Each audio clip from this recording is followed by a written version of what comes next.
Mikael vetää punnerroksi ennen kuvauksia. Pakko näyttää puntilta, eiks niin? Monta sä teit? 73. 73, okei, mä tein 73 000 just, mutta ei puhuta siitä sen eteen. Vedä. Voi, mut siis kato, se tulee kuitenkin vaan. Mä oon Ani. Mä oon Mikael. Ja tänään me tehdään Most Likely to Challenge, vai onko se tag, en mä tiedä ihan sama. Kumpi todennäköisimmin tekee jotain random asiaa, mikä meillä on täällä Puhelimessa. Koska meillä ei ole luovuutta, niin mä vaan tyyliin pöllin noin kaikki kysymykset jostain, mutta te ymmärrätte, koska te ymmärrätte. Okei, oot sä valmis? Mä yritin mennä tohon mukaan, mutta oli tosi awkward. Joo, kyllä mä olen valmis. Ootko valmis? Kyllä. Okei, aloitetaanko? Kyllä. Okei. Kumpi on todennäköisimmin kotona opiskelemassa? Joo, pakko myöntää, mä oon kyllä vähän nörtti. Tää on kyllä vähän, tää vietää. Tää on ihan kova. Nörtti. Mä oon nörtti. Aika pitää vaan niinku face the facts. Olen nörtti. Kumpi on todennäköisemmin tappelussa? No mun pitää miettiä vähän aikaa. Mä puhun itteni pois noista. Mä en ikin tappele kenenkään. Ai, vastin se minä? Joo. Mä en oo ikin tapellut. En mäkään. Peace boys. Ollaan rauhallisia. Mut tiedätkö minkä takia mä vastasin sinä? No. Sen takia, koska sä puhut niin paljon paskaa ihmisistä, et jonain päivänä joku vaan lyö sua. Mä puhun itteni pois myös. No se kyllä on tähän mennessä puhunut itsensä pois niistä tilanteissa, mutta mä muistan esim. Kerran. Tää jätkä vaan dissasi joka ikisen ihmisen meidän jengi chatissa.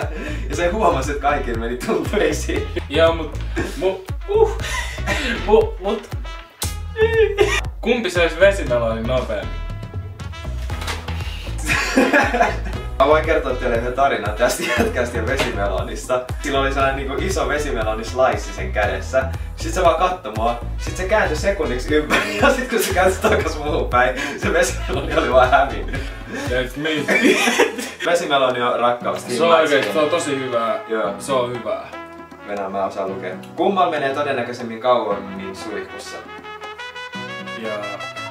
No joo, se on minä. Mulla on sellainen, että aina kun mä menen suihkuun, niin mun pitää viipyä siellä joku vuosi ja ajatella niinku elämän tarkoitus. Sä olit Freshassa käynyt suihkussa. Value. Moving on! Kumpi ärsyyntyy todennäköisemmin pienistä asioista? Toi ei oikeesti ärsynyt mistään. Se on välillä ärsyttävää, kun se ei ärsynyt mistään. Mä sanon, siis oikeesti, jos te saatte mut ärsyntymään jostakin, silloin sä oot vaan paha ihminen. Joo, Ani on kyllä.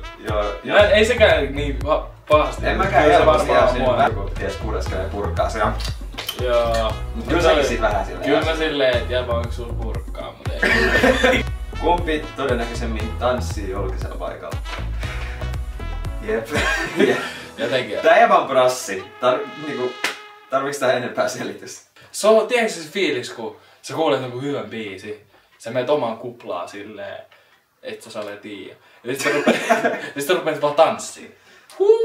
Ei, mut kyllä mäkin nykyään aika paljon heitän tätä whippia. Joo. Mun mielestä se on vähän se on vähän vanha. No se on vanha, mut vanha. Se on niinku... Vois melkein puhua, että se on vanhojen tanssi. Moving on. Joo. Shaniku. Mitä? Just tälleen. Joo, elikkä. Eli se oli siinä. Elikkä muistakaa tykätä. Mun pitää sanoa nyt. Joo. Tilata. Ja kommentoikaa. Jos nyt jaksatte. Jos haluatte kommentoida, ei mä voida pakottaa teitä. Mut se on kuitenkin teidän niinku oma ratkaisu tälleen. Joo, mut tykätkää, se on hyvä. Joo, se me pakotetaan. Joo. Sitten tulee hyvä mieli. Ja sit, joo. Mut niin. Ja varsinkin tilatkaa.